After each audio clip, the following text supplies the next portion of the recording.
อย่างหมอลำดอกป่าเป็นตกใส่พี่น้องของหน้ามักสารวัตรต่างหลายมักลำไปได้กันจัดให้พี่น้อง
เอาพี่น้องเดือดสิเอาสารวัตรในข้อสวรรค์ให้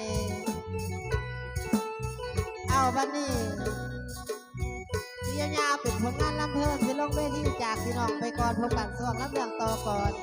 เพราะว่านักร้องเขายังมีอยู่2-3 คนเลย